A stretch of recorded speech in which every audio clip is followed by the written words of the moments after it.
Hi, my name is Dylan Flewelling. I'm a senior exercise and sport physiology student at Plymouth State University. This video is a demonstration of what I like to call a maintenance day routine for runners. This maintenance day routine is ideal for people who can't get into the gym multiple times a week, and this is really going to emphasize developing some strength, specifically injury prevention in some commonly injury-prone areas. Once you're proficient with this, it should take about 15 minutes to complete, and I'd recommend incorporating it into your schedule once a week to help keep you healthy in training. Alright, so our first movement is going to be a foot rollout. So we're going to take a lacrosse ball, and we're just going to start, put it on the ground, and putting our foot on it, applying some pressure. We're just going to roll out that tissue on the bottom of your foot. So we'll apply pressure to the point where it might be slightly uncomfortable, but it's not necessarily painful. And so we'll spend a minute rolling forward and backward, and then we'll switch feet, and then we'll do a minute each foot, forward, backward, and then we'll switch to laterally. So still applying pressure, we can kind of work this all around the foot, and this is just going to help loosen up that tissue, which is really important because oftentimes when that tissue on the bottom of the foot is tight, it's going to lead to a lot of posterior chain injuries. If this is too easy, we can eventually progress to something a little harder like a golf ball, but ideally if you're sticking with this lacrosse ball, eventually you should be able to put most of your weight on it without any pain. Alright, so our second movement is going to be banded clamshells. So we'll grab a band and we'll put it just above our knees. And once we're situated with that, we're going to hop on our side, and we can rest our head on our arm and have our hips stacked atop each other, our pelvis tilted forward so that we got a nice straight line from our shoulders down to our hips. And then we're going to focus on initiating this movement with our hips, and this is really going to emphasize working the abductors. The abductors are really important because this is often the area where runners might lack a little bit of strength. So we're going to do 20 reps, and we're just going to nice and slowly, controlled, raise that up, and then slowly, eccentrically lower. And we'll try to do, again, 20 of these on each side, and then eventually progress to 2 sets. But you should really focus on keeping a tight core and initiating the movement with your hip and trunk region.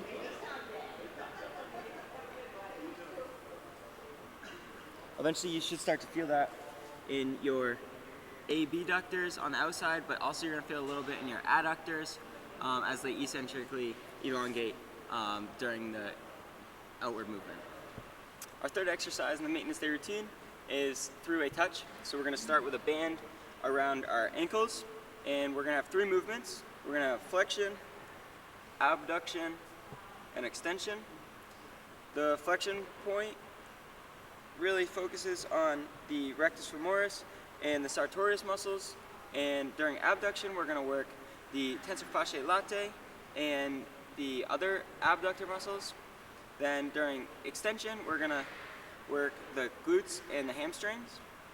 So when we're doing this, we really want to emphasize keeping that the active leg straight at the knee, and our stabilizer leg can be slightly bent, but we really want to reach as far as we can in each movement. And we'll do this for a total of 15, so 5 in each movement, so 5 forward, 5 laterally, 5 reverse. And once we're done that 15, we will do the opposite leg, so same thing, really reaching out as far as you can. And choose a weight of band that's going to challenge you, but will still allow you to really get a pretty adequate range of motion.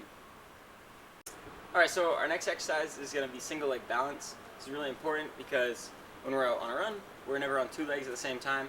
So we're kind of working a lot of those flexor and extensor muscles, the digitoриums down in our lower leg. These need to be really stable, especially for trail runners who are encountering lots of uneven terrain. If these are weak, we can see a lot of fatigue in later stages of a race or potential injury.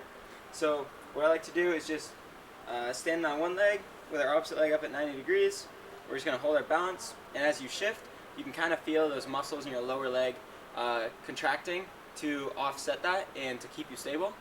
We can progress this by, we can find a wall and take a ball, and we can just toss it and catch it off our center of balance, so it's like causing us to shift a little bit and really firing some more of those muscles. We can do this for 30 seconds on each leg, 3 times. Alright, so our next exercise is gonna be toe walking. So we're just gonna go up on our toes as high as we can. We're gonna keep our knees straight and we're gonna just walk forward. We can feel this on our posterior chain, specifically our calves. It's gonna help develop a little bit of strength. We'll do this for a minute, keeping those knees nice and straight. And then once we've done a minute, we can turn around and we'll go back on our heels. This one's really important. We're gonna keep those toes up as high as possible.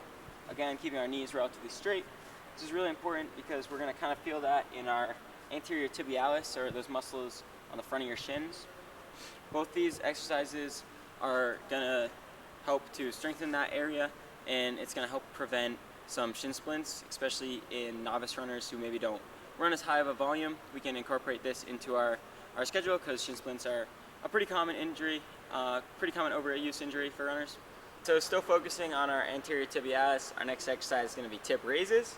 So we're going to find a wall, and we're going to start with our heels about 6 inches from the base of the wall, and keeping our knees straight, we're just going to raise our toes up as high as we can, and we're going to hold them there for a second, and we're going to slowly lower them and raise them up again. Hold it at the top. We're going to do 20 reps of this. Once you get later on into the reps, you can kind of start to feel it a little bit more in your shin muscles and that anterior tibialis specifically. It's going to help strengthen some of those lower limb muscles that oftentimes are at risk of overuse injury.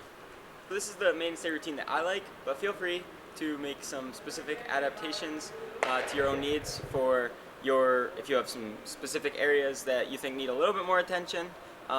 Feel free to add those more into this routine, and if you need more movements for a specific area, feel free to reach out and I'd be happy to provide those.